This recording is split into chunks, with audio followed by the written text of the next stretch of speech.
The skin is the largest organ in the body. Skin is composed of two main layers called the epidermis and dermis, underneath which is the hypodermis. The epidermis is the outer layer of the skin and is composed of three cell types. Squamous cells are flat and packed tightly to form the outermost layer. Basal cells form the lower layer and migrate upwards to replace older skin cells that are shed.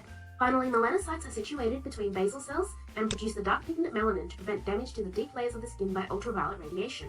Many diseases can The skin is the largest organ in the body. Skin is composed of two main layers called the epidermis and dermis, underneath which is the hypodermis. The epidermis is the outer layer of the skin and is composed of three cell types. Squamous cells are flat and packed tightly to form the outermost layer. Basal cells form the lower layer and migrate upwards to replace older skin cells that are shed. Finally, melanocytes are situated between basal cells and produce the dark pigment melanin to prevent damage to the deep layers of the skin by ultraviolet radiation. Many diseases can involve the skin, one of which is skin cancer.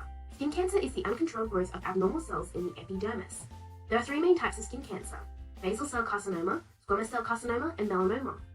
As can be seen in the table, the three types of skin cancer differ in color, appearance, growth rate, and ability to metastasize. Now let's focus on melanoma. Most malignant melanoma appear on the skin surface and can be identified by assessing lesions based on the ABCDE rule. Melanoma may be present if the lesion has A. Asymmetry, meaning if the lesion is split in half down the middle, both halves are not identical. B. An irregular border which may appear blurred or ragged. C. Color variations, including different shades of brown, black, pink, red, white, or blue. D. Diameter greater than 6 mm. E. A lesion with an elevated surface or that is evolving. For example, the lesion may change in size, shape, or color. In addition to the ABCDEs, melanoma may be indicated by a sore that doesn't heal, change in the surface of a mole, or a spot or mole that is different from others around it. Skin cancer is caused by DNA damage to the skin cells. DNA damage to skin cells may be a result of exposure to ultraviolet UV radiation from the sun or solariums, ionizing radiation, DNA repair defects, errors during cell division, or may be inherited. 95% of melanomas, however, are caused by exposure to UV radiation. UV radiation causes DNA damage by enabling the formation of pyrimidine dimers between adjacent pyrimidine bases in DNA and RNA. Before cells become cancerous, abnormal changes called hyperplasia and dysplasia occur. In hyperplasia, there is an increase in the number of cells, but they appear normal under a microscope. However, in dysplasia, the cells appear abnormal. Hyperplasia and dysplasia may cause the formation of a mole or lead to changes in the appearance of a mole. These cells may then become cancerous if they acquire the ability to invade nearby and distant tissues or remain benign. When cancer develops, cells accumulate multiple DNA mutations, acquire increasing genetic instability, and become abnormal. This increasing genetic instability causes random DNA mutations. These DNA mutations may cause the appearance of a mole to evolve, and an increase in size or irregular border may be caused by uncontrolled cellular proliferation. Additionally, all cancer cells that form the melanoma may have different mutations, causing the mole to have areas of varying color and cells to have varying ability to metastasize. In melanoma, DNA mutations often affect genes encoding components of the MAP kinase signaling pathway, which is involved in cellular proliferation. Normally, the MAP kinase signaling pathway is initiated by a ligand binding to a tyrosine kinase receptor. Upon the ligand binding, dimerization of two tyrosine kinase receptors occurs, and tyrosine residues on the intracellular receptor domains undergo autophosphorylation. This phosphorylation allows adaptor proteins to bind to the intracellular domains of the receptors, and activation of further signaling molecules, including kinases NRAS, BRAF, MEK, and ERK via phosphorylation. Once ERK is phosphorylated, it translocates to the nucleus of the cell and causes phosphorylation of retinoblastoma protein, or RB1.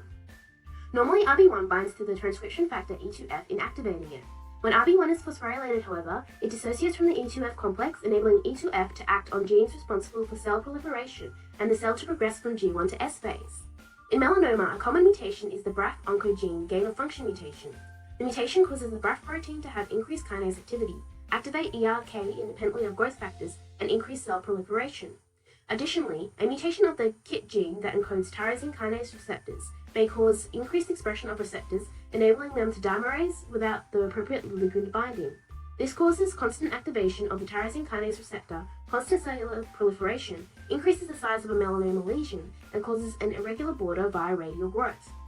In addition to uncontrolled cell proliferation, melanoma cells can metastasize to distant sites in the body via the bloodstream or lymphatic system. Normally, melanocytes are connected to basal cells in the epidermis via cell-cell adhesion molecules such as E-cadherin. To metastasize, however, melanocytes undergo a process called epithelial to mesenchymal transition, or EMT. During EMT, epithelial cells lose their cell polarity, changes occur to the cellular cytoskeleton, the cell gains migratory and invasive properties, There is increased expression of N-cadherin and decreased expression of E-cadherin.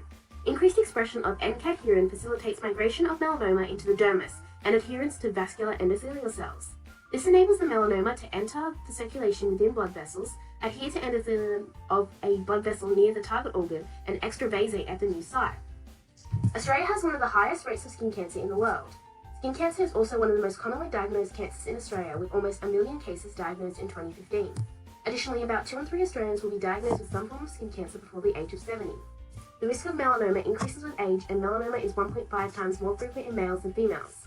Finally, the incidence of melanoma is lower in Aboriginals compared to those of European descent or with fair skin. Hence, melanoma is of great importance to public health.